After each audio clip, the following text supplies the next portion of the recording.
Alice watched as Scott carefully unraveled one of the cloth strips he'd used as a backpack to get all their food and supplies to their new campground. She'd offered to help, but Scott stopped her. This is delicate work. I needed the strings in near-perfect condition. Instead, Alice could only play with some sticks and stones while he worked, so she was drawing patterns in the dirt and framing them with small rocks she'd found lying about.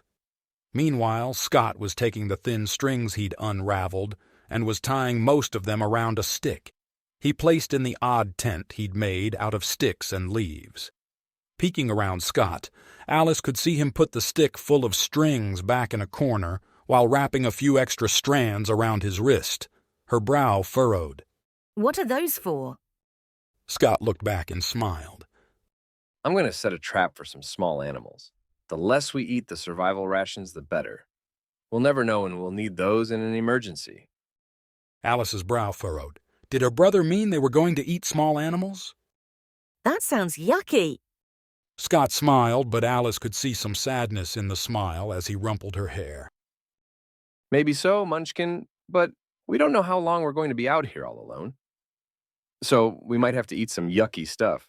Just promise me that once I figure out if it's safe, you'll try and eat it, even if it is yucky. Alice didn't like eating yucky stuff, but she knew Scott was doing his best, so she nodded. I promise. Scott's smile widened, and some sadness left his face. So Alice knew she'd said the right thing. Even his voice sounded happier when he spoke. All right. Well, now I gotta go set the traps up, but I don't want to leave you alone, so you're coming with me. Just try to keep quiet. We don't want to spook the nearby animals too much, okay? Alice beamed back at her brother. Okay. She's main body was exhausted after laying so many eggs. She'd need more nourishment soon. She's hands were quite effective at killing whatever they caught, but so many of the creatures native to this planet were small and fast enough to avoid them. To counter this, she had added some changes to her new hands. This batch would be smaller, stealthier, and faster. This would also have the benefit of these hands not requiring as much energy to function, meaning a more significant share of their catches could be set aside for she's main body. But that was of no help right now. She'd need nourishment long before her next set of hands would be ready. Perhaps her tool users could be of assistance. She turned a more significant portion of her attention to them. They were walking through the forest right now, and the larger female looked around as though on the hunt for something. Excellent. Perhaps she was on the hunt. However, she's hopes were soon dashed as the female stopped and approached another sapling. It looked like the female was only looking for more building material. She switched a portion of her attention back to her hunting eyes and hands, keeping only a single eye in place to watch the tool users. After bending the sapling over a few times, the female seemed to give up. Most likely the wood wasn't dry enough like most of the sticks she'd used to build her home. She was a little disappointed that the tool user hadn't recognized that fact at a glance. Perhaps they weren't as intelligent as she'd been starting to suspect. Instead, the tool user looked around until it found another stick. This one was far smaller than the ones the tool user had been interested in before now, barely an arm segment in length. The female then fiddled with the end of the stick in a way she couldn't make out through her lone eye before grabbing another shorter and thicker stick and using the new stick to pound the first one into the ground, almost all the way so only a little nub stuck above the ground. Then the female found another, much smaller stick, smaller than even one of its fingers, and fiddled with it some more. That was curious, but what the tool user did next was more so. It reached up to the young tree it had been interested in, took a length of some fibrous material and tied it to the sapling, then attached the smaller stick it had found near the end of the fiber. Then she bent the sapling over, toward the ground, took the stick at the end of the fiber, carefully placed it against the stick it had pounded into the ground, and then grabbed one last stick near at hand to put under the tiniest bit of wood and carefully stepped back. Amazingly, the sapling stayed bent over, with incredible tension, ready to pull up if anything was disturbed. Then, the female took another fiber length and bent close to her sticks in the ground.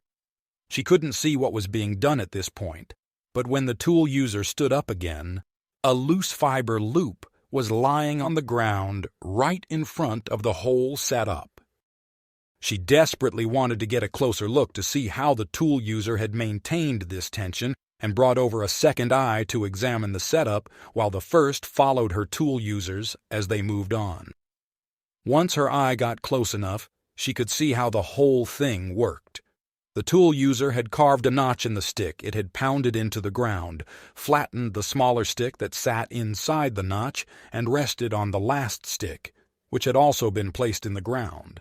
The whole setup was designed so that if even a slight amount of force was applied, the delicate balance of sticks would fall apart and the sapling would lurch upward to its original position.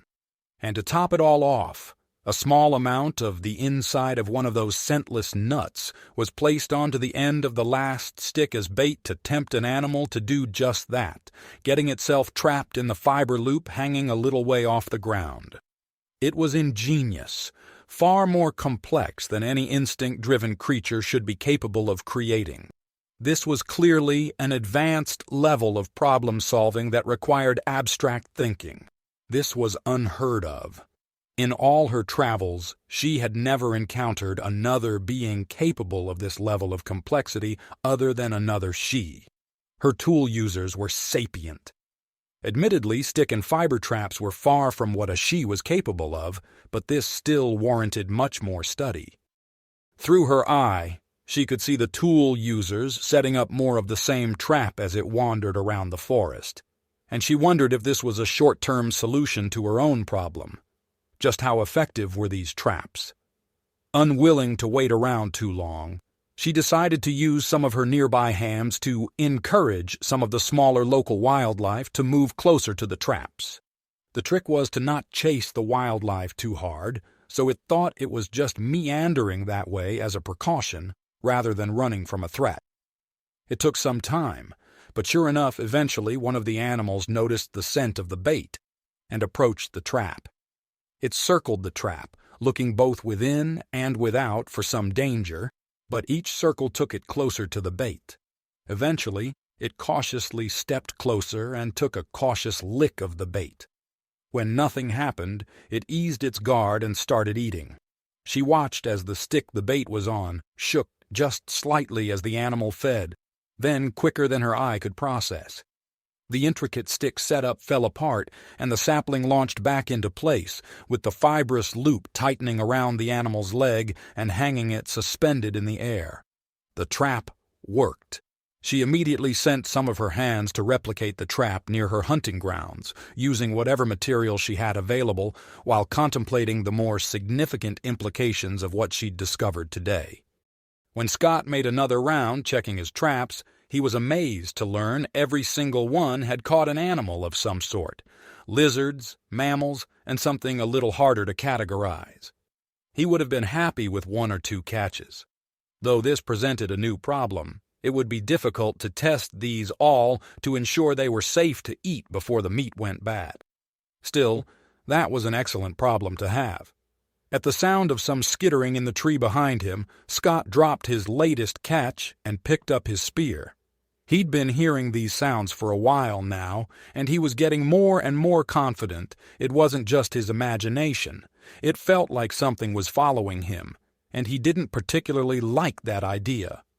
When no threat presented itself, Scott eventually eased up, slinging his catches over his shoulder so he could safely grip the spear in his dominant hand, before turning to Alice. Come on, Munchkin, we're heading back. As they walked away, Scott could swear he could still hear the soft sound of scuttling in the trees behind him. As Scott looked over his haul, he sighed. Usually eating fresh animal meat was much safer than trying plants, but there was always some risk involved. There was only one way to be sure. However, he was unwilling to let Alice take that risk, so he had her eat another one of the survival rations to tide her over. The first step was to apply some of the still slimy meat to his skin and wait 30 minutes to ensure there was no reaction to the raw meat in any way. With that accomplished, it was time to start a fire and cook the meat. Unfortunately, that was easier said than done. Scott supposed he could use a hand drill in a pinch, but that was about the longest and most exhausting way to produce the friction needed. And while he had some strings from the fabric he'd unraveled with, which he could try and make a bow drill, he didn't want to waste the string so casually when he didn't know how.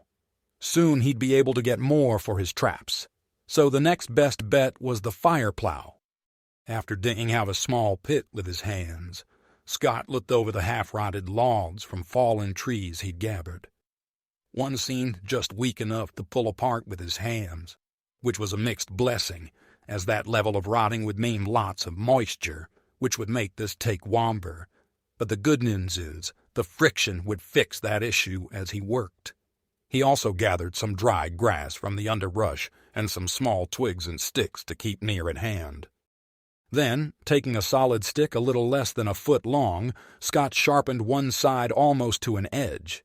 Then he removed one of his socks and wrapped them around the other end of the stick to give himself a handhold that wouldn't endanger his palm. That done, he started forcefully rubbing the stick along the flat half of the log until a minor groove formed, then kept going, knowing the friction would push the heated portions to the end of his groove into a small pile. It wasn't long before he saw smoke, but most of it was coming from the groove itself, so he kept working until the smoke was coming from the pile of charred wood fibers at the end of the groove. With that, he started waving his hands over the smoke, careful not to blow away the wood fibers, until the smoke became thick and distinct, meaning there was a good hot ember in there somewhere. Immediately, he tipped the charred wood fibers into the dried grass, holding it in his hands as he lightly blew on the bundle of grass, and it wasn't long before flames sprouted. Quickly dropping the grass into the center of the pit, Scott added twigs to his young fire, upgrading to small sticks once the flames took hold, and it wasn't long before he had a full-blown campfire. As he stood up with a grin, Scott couldn't help but be grateful for his time studying to be an explorer. Back then, he thought it was ridiculous that they'd trained in these primitive techniques, thinking he'd never be without the kind of tools that made this stuff irrelevant, but in hindsight, someone had probably learned the hard way that situations like this sometimes arose. From there, it was quick and easy to cook some samples of the meat, but rather than just eating it, he let some pieces cool and applied it to his lips before setting it back down.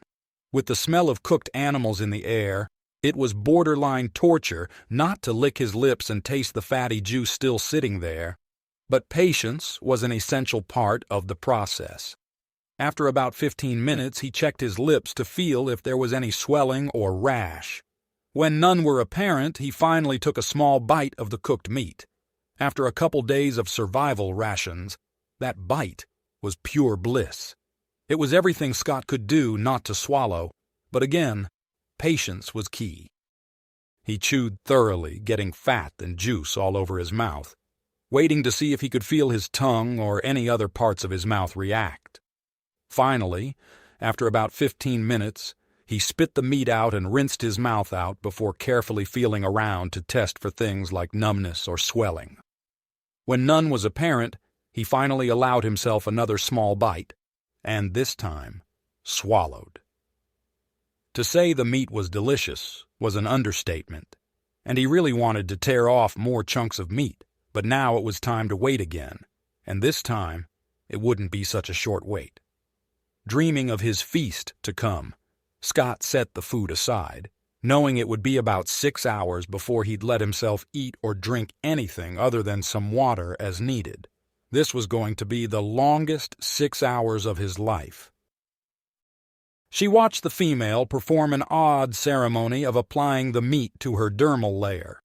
She wondered what the significance of such an action might be. Could it have some crude religion based on natural phenomena like weather or stars? However, she dropped that line of reasoning. Such considerations were inconsequential and unprovable without additional information. What did startle her was when the female started rubbing a stick on a log. If the tool user wasn't careful, the heat from that friction could combust. Sure enough, there was smoke before long, and she prepared one of her hands to act in case the fire got out of control. It wouldn't do to lose such a prime specimen to its own ignorance so soon. However, that seemed to be the goal of the tool user. The female carefully tented the ember, placing it in a relatively isolated zone it appeared to have set aside for just that reason, and turned the tiny ember into a contained fire. She still had her hands close by but chose to wait and watch a little longer. Even as intelligent as she was beginning to suspect these tool users to be, to contain and control something as unstable and unpredictable as the fire was bordering on the insane, but her thirst for knowledge won out over her desire for safety. Besides, if fire use was common among these tool users, that could prove a hazard. She needed to know if it was used as a part of their rituals or if it was used as a weapon of some sort. If the latter, that might be cause for concern, even from such a primitive species. However, what the tool user did next completely stunned she.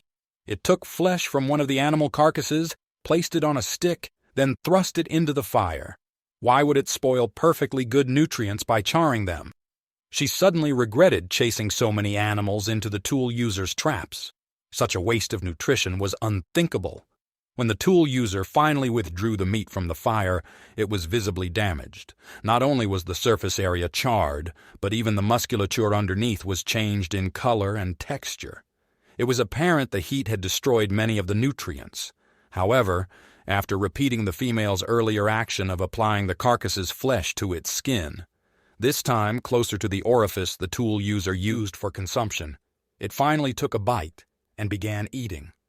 Though she noticed something appeared to be wrong. For some reason, the tool user seemed unable to swallow her food. She assumed that was likely due to the damage caused by the fire. Eventually, the tool user spit out the remnants of the charred meat, then seemed to perform a careful and deliberate inspection of its face.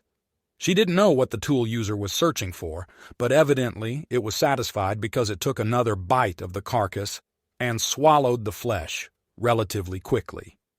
But rather than consume the whole animal, as she had assumed it would, the tool user placed the carcass down onto a leaf it had set aside on a raised stone to keep the flesh from coming into contact with the ground, and walked away. She pondered this action. Was it done eating? That hardly seemed likely.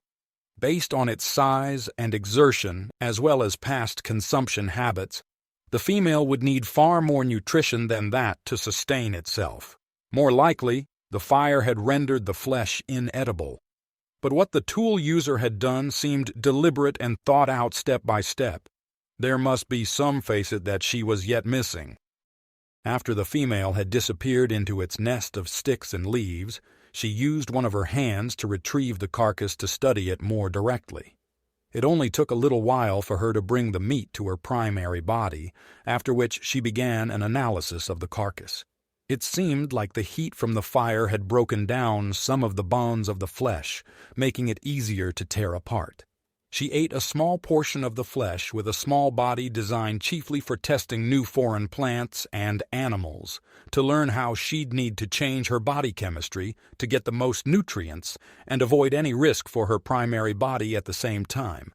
Her findings surprised her. As she surmised, the fire had broken apart the chemical bonds of the flesh, which made it much easier to digest. In fact, it was so much easier that a portion of the nutritional loss was compensated for by the reduced energy requirements of consumption. In this way, it behaved similarly to some of the processing methods she used to tenderize some flesh before consumption. Not only that, but the foreign microbial activity was significantly reduced. This process was designed to render the flesh safer for consumption by a less efficient digestive anatomy. Thinking back to the female's actions, it was clear that the female was checking itself for reactions to the flesh as her repeated deliberate actions slowly exposed herself to more and more of the flesh.